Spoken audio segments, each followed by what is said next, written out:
ఆడబిడ్డల పూల పండుగ 9 రోజుల ఆడబిడ్డల తీరొక పూలతో ఆడిపాడే పండుగ. ఫామ్ హౌస్లు కాపాడుకునేందుకు మూసి ముసుగా ఫ్లాట్లు చేసి అమ్మిన వాళ్ళు మీ పార్టీ వాళ్ళు కాదా? కూల్చుడు ఆపితే సంచులు వస్తాయా? భవిష్యత్ తరాల కోసం నా ప్రయత్నం. మూసి బాధితుల కోసం 500 కోట్లు ఇవ్వండి. 1500 కోట్లు పార్టీ సొమ్ములో నుంచి తీసియండి. మూసి అభివృద్ధి ప్రత్యామ్నాయం చూపితే సిద్ధమే. 10 ఏళ్ల పాటు అప్పులు తిప్పలు తప్ప మరొకటి లేదు. అప్పులు సరిదిద్దుతూ పోతున్నాం.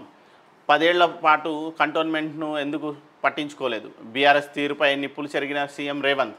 సంక్షేమ పథకాల కోసమే డిజిటల్ కార్డులు, అందరికీ పథకాలు వర్తింపచేయాలన్నదే మా తాపత్రయం. సార్, ఇక్కడ 1500 కోట్ల ఫండ్లోంచి 500 కోట్ల రూపాయలు తీసి పంచండి అని చెప్పి రేవంత్ రెడ్డి గారు చెప్తున్నారు కదా. మరి 650 కోట్ల రూపాయలు పొంగులేటి శ్రీనివాసరెడ్డి గారి ఇంట్లో దొరికినాయి అని చెప్పేసి మొత్తం హడావుడి జరుగుతుంది. తెలంగాణ మొత్తం ఈడీ సీజ్ చేసింది, లేదంటే అరెస్ట్ చేయబోతుంది పొంగులేటి శ్రీనివాసరెడ్డిని అన్నారు కదా. ఆయన సాక్షాత్తు కాంగ్రెస్ పార్టీకి సంబంధించి రెవెన్యూ మినిస్టర్. హైదరాబాద్లో తెలంగాణలో జరుగుతుంది మొత్తం రెవెన్యూ గందరగోళమే. ఎక్కడికక్కడ ఎన్ఓసీలు, అక్రమంగా కూల్చివేతలు, దాడులు, దౌర్జన్యాలు జరుగుతుంది మొత్తం తెలంగాణలోనే. మరి ఆ పొంగులేటి శ్రీనివాసరెడ్డి గారి ఇంట్లో దొరికిన 650 కోట్ల రూపాయలు ఎందుకు మీరు పంచకూడదు?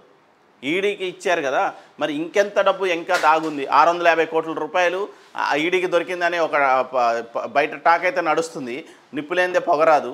మరి 650 కోట్ల రూపాయలు మీ సొంత పార్టీ మినిస్టర్ దగ్గర దొరికితే అసలు మీ పార్టీ నాయకుల దగ్గర ఎంత ఉంది?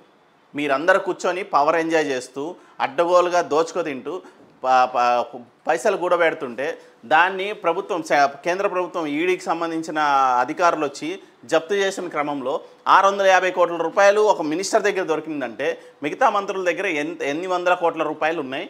వాటిని మీరు ఎందుకు బయటకు తీయరు? వాళ్ళు ఓడిపోయారు. వాళ్ళ పార్టీ ఫండ్ ఎవరికి కావాలి? ప్రజలు పార్టీల ఫండ్లు అడిగే పరిస్థితుల్లో లేరు. ఖచ్చితంగా ప్రభుత్వాలు సమాధానం చెప్పమని, జవాబుదారీగా ఉండమని, వాళ్ళకి కావాల్సిన లెక్కపత్రాలు ప్రాపర్గా మెయింటైన్ చేయమని అడుగుతున్నారు. కానీ వాడి డబ్బు తీసుకొచ్చి నాకు ఇవ్వండి, నా డబ్బు తీసుకెళ్ళి వాడికి ఇవ్వండి అని ఎవడు బిచ్చగాళ్ళు లేరు ఇక్కడ. అడుక్కో తినట్లేదు రేవంత్ రెడ్డి గారు. ఫార్మాసిటీ భూముల్లో రియల్ దందా. ఫార్మాసిటీ పేరుతో పేదల భూములు కొల్లగొడుతున్నారు. 3 నుంచి 4,000 ఎకరాల్లో ఫార్మాసిటీ ఏర్పాటు చేసి 10,000 ఎకరాలను అమ్ముకుంటున్నారు. పిచ్చోడి చేతిలో రాయిలా రేవంత్ పాలన. సీఎం రేవంత్పై మాజీ మంత్రి హరీష్ రావు